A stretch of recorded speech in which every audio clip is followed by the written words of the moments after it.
Comment est-ce que l'abstinence affecte la qualité du sperme?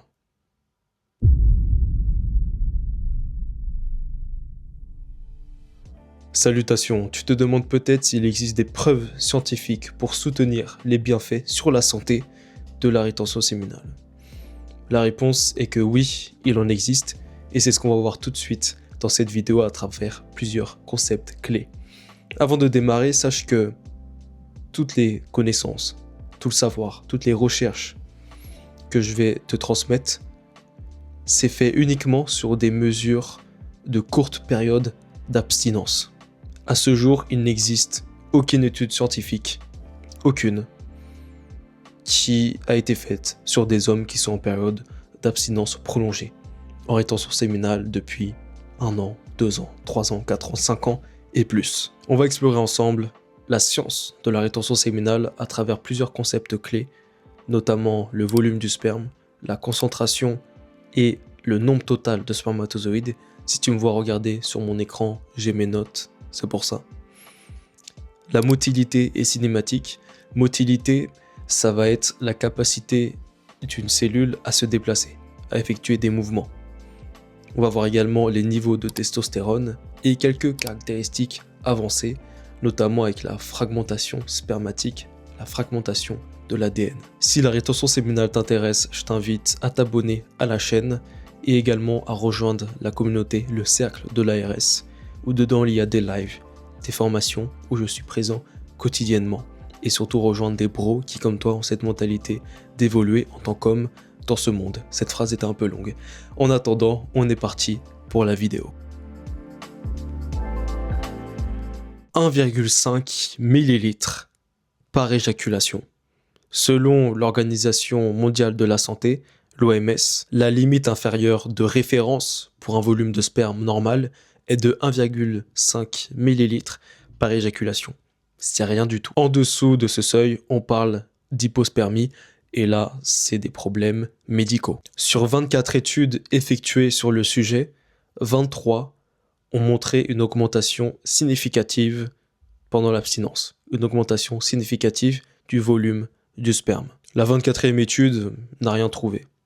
Zéro changement, zéro déclin. Mais alors, pourquoi ça augmente? Eh bien, il y a un peu deux réponses à ça.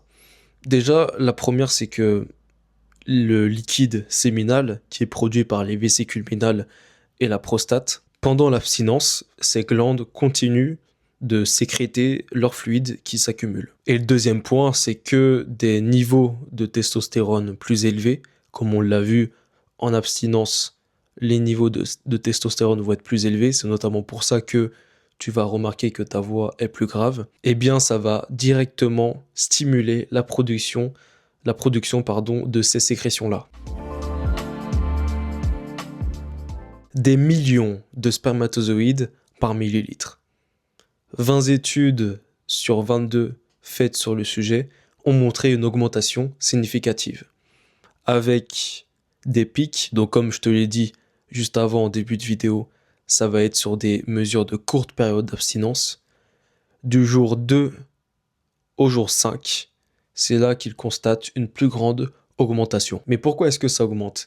Les testicules d'un homme en bonne santé produisent énormément de spermatozoïdes, de l'ordre de plusieurs dizaines de milliers par jour à plus de 100 millions par jour. Elles produisent vraiment en continu un grand nombre de spermatozoïdes. Évidemment, cette production, elle va dépendre de l'axe hormonal et aussi de l'âge, de l'état de santé et de l'environnement. En l'absence d'éjaculation, les spermatozoïdes sont stockés dans l'épididyme, donc l'épididyme qui est dans les testicules, et les spermatozoïdes qui ne sont pas éjaculés sont progressivement détruits et recyclés par l'organisme.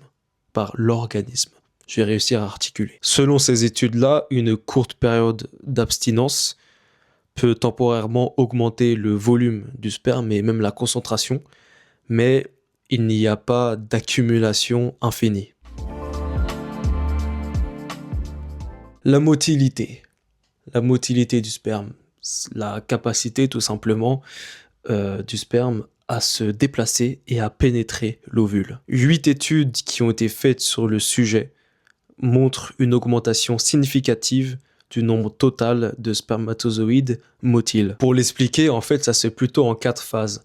La première phase, c'est du jour 1 à 3, donc les spermatozoïdes sont fraîchement produits, qui sont fraîchement produits arrivent dans l'épididyme, et c'est là où ils acquièrent leur motilité. Ensuite, la phase 2, c'est le jour 4 à 7, donc l'épididyme atteint une capacité de stockage optimale, et donc la maturation continue, mais le nombre se stabilise. La phase 3, après le jour 7, il y a une nouvelle vague de spermatozoïdes matures. Et la phase 4, c'est après le jour 9 et 10. Les spermatozoïdes les plus anciens commencent à vieillir et à perdre leur énergie. Le stockage prolongé dans l'épididyme dégrade progressivement leur capacité motrice. L'étude clé de la testostérone, c'est cette fameuse étude que j'ai déjà sortie à plusieurs reprises, qui date de 2003, faite sur 28 participants. C'est que durant plusieurs jours, ils ont mesuré quotidiennement leur taux de testostérone. Donc évidemment, durant toute l'expérience, ils étaient en abstinence. Et au bout du 7e jour, les chercheurs ont découvert le fameux pic du 7e jour, 145,7% du niveau de base. Il faut savoir qu'après le 7e jour, il n'y a pas de fluctuation régulière observée, mais plutôt une stabilisation sur le long terme. En tout cas, durant tout le temps où l'homme en question est en abstinence.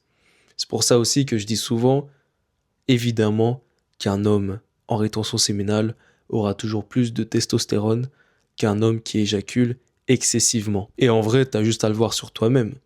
Ta voix est plus grave, t'as plus de confiance, t'es plus masculin.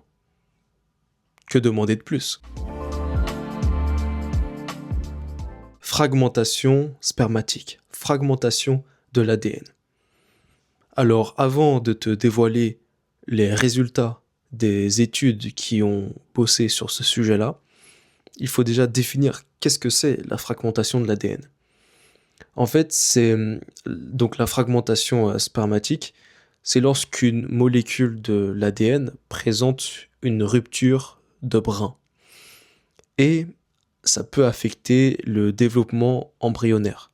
Je te rappelle juste que l'embryon, c'est à la base jusqu'au développement des principaux organes. Et sur les études qui ont bossé sur le sujet, il y en a 3 qui n'ont littéralement trouvé aucun effet, donc de l'abstinence sur la fragmentation, et il y en a 4 qui ont montré une augmentation de la fragmentation. C'est contradictoire, c'est-à-dire que d'un côté, on a 3 études qui montrent aucun effet, et de l'autre, 4 qui montrent une augmentation de la fragmentation. Effectivement, avec des contradictions pareilles, on va pas aller très loin. Ce qu'il faudrait potentiellement, ça serait rentrer en profondeur dans chacune des études pour déterminer laquelle a raison et laquelle a tort. Mais même en faisant ça, les résultats restent plutôt mitigés, même dans le monde scientifique. Il y a 3 zones distinctes d'un spermatozoïde. En premier, il y a la tête. En deuxième, il y a la pièce intermédiaire, donc le corps. Et ensuite, il y a la queue. La fragmentation se traduirait par une malformation de la tête du spermatozoïde. Les anomalies liées au corps et à la queue, eux, ça se traduirait plus par des problèmes avec la pénétration de l'ovule. Il faut savoir que niveau morphologique, il y a 14 études qui ont étudié ce sujet-là et aucune n'a montré de corrélation entre l'abstinence et la malformation d'un spermatozoïde. Le fameux mythe du stress oxydatif. Alors déjà, qu'est-ce que c'est le stress oxydatif? C'est simplement le déséquilibre entre la production de radicaux libres et les défenses antioxydantes de notre organisme. Les radicaux libres, ce sont des molécules agressives qui sont parfois en manque d'électrons. Et pour combler ce manque-là, eh bien, elles vont le prendre chez d'autres molécules de la peau et ça va les abîmer. Ce sont des éléments chimiques présents naturellement dans le corps, hein. Et vous savez, le corps est bien fait et il est très complexe et il y a un équilibre comme ça. Mais le stress oxydatif, c'est lorsqu'il y a un déséquilibre entre ces éléments-là. Et d'ailleurs, ça peut même accélérer le vieillissement. Mais la question, c'est la suivante. L'abstinence détruit-elle la qualité du sperme à cause du stress oxydatif? Et la réponse, c'est non. Et on peut l'expliquer très simplement en 2 points. Le premier, c'est que le liquide séminal se protège mieux en abstinence. Enfin, plutôt, la capacité antioxydante du liquide séminal, qui compose en grande majorité le sperme, se protège mieux en abstinence. Et la deuxième raison, c'est que les courtes périodes d'abstinence altèrent les protéines du sperme, de façon favorable. Mais de façon favorable à la conception. Donc, c'est un mythe qui n'est pas vérifié. Le mythe vient d'une hypothèse non vérifiée, car les données montrent l'inverse. Alors, pour en revenir à notre question du début, comment est-ce que l'abstinence affecte-t-elle la qualité du sperme? Enfin, je crois que je l'ai formulé comme ça, hein, j'espère. La réponse, elle pourrait se tenir tout simplement en une phrase. L'abstinence, soit elle affecte pas la qualité du sperme, soit elle l'améliore. Fraternellement, Natis.